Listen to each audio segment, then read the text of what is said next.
Purse में पैसे भले ही ना हो, लेकिन एटीएम हमेशा मौजूद होता है। अब पड़ताल करेंगे आपके एटीएम कार्ड पर जारी होने वाले 5 लाख के दुर्घटना बीमा की। दावा है कि हर बैंक एटीएम धारक से बिना कोई पैसे लिए उसका दुर्घटना बीमा करता है, जो 5 लाख तक हो सकता है। तो चलिए पता लगाते हैं वायरल हो रही इस नई कहानी का सच क्या है। ऑनलाइन शॉपिंग करनी हो या फिर बाजार में कुछ खरीदना हो, जेब में अगर एटीएम कार्ड है तो हर काम आसान हो जाता है। एटीएम तो हम सब इस्तेमाल करते हैं, लेकिन क्या आप जानते हैं कि इसका दुर्घटना बीमा भी होता है? सोशल मीडिया में तो कुछ ऐसा ही दावा किया जा रहा है। वायरल हो रहे इस मैसेज में लिखा है, आपका किसी भी बैंक में अकाउंट है और आप एटीएम का इस्तेमाल करते हैं तो बैंक ने आपका 25,000 से लेकर 5 लाख रुपए का दुर्घटना बीमा कराया है।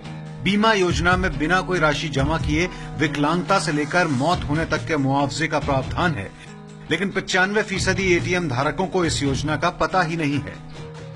दावा तो यह है कि बैंक के एटीएम का प्रयोग करने के 45 दिन के अंदर किसी व्यक्ति की मौत हो जाती है तो वो बीमा पॉलिसी के तहत मुआवजा पाने का हकदार होता है। इस योजना को शुरू हुए कई साल हो चुके हैं। सच जानने के लिए एबीपी न्यूज के कई दर्शकों ने हमें ये मैसेज भेजा है। एबीपी न्यूज ने वायरल हो रहे इस मैसेज की पड़ताल की तो सामने आया कि अलग अलग तरह के एटीएम पर तय मुआवजे का प्रावधान है। मतलब ये कि अगर आपके पास प्लेटिनम कार्ड है तो आपके कार्ड पर 2 लाख रुपए का दुर्घटना बीमा का प्रावधान है।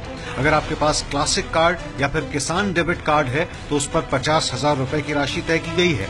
पीएनबी मित्र एटीएम कार्ड पर 25,000 रुपए का दुर्घटना बीमा होता है, जबकि मास्टर रक्षक प्लेटिनम कार्ड पर 5 लाख रुपए की बीमा राशि तय की गई है। दुर्घटना बीमा की यह प्रक्रिया क्या है और मुआवजा कैसे मिलता है, वो जान लीजिए।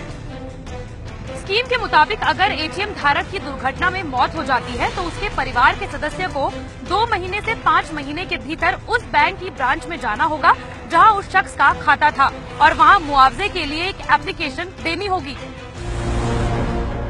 अगर आपके पास किसी एक बैंक में एक ही अकाउंट हो या फिर उस बैंक की दूसरी ब्रांच में भी अकाउंट हो तो भी मुआवजा आपको किसी एक एटीएम पर ही मिलेगा जिससे पैसे का लेन देन किया जा रहा हो। मुआवजा देने से पहले बैंक ये देखेंगे कि मौत से पहले पिछले 45 दिन के भीतर उस एटीएम से किसी तरह का वित्तीय लेन देन हुआ था या नहीं। बैंक में अकाउंट खुलने के बाद जैसे ही एटीएम आपको मिलता है, बीमा पॉलिसी लागू हो जाती है। बैंक की तरफ से बीमा करवाया जाता है जिससे एटीएम धारक की मौत होने के बाद परिवार को मदद मिल सके। शहर से लेकर गांव तक बहुत कम लोग ऐसे बचे हैं जो एटीएम का इस्तेमाल ना करते हो, लेकिन बड़ी संख्या में लोग एटीएम के दुर्घटना स्कीम के बारे में नहीं जानते। एबीपी न्यूज की पड़ताल में वायरल हो रहा ये मैसेज सच साबित हुआ है।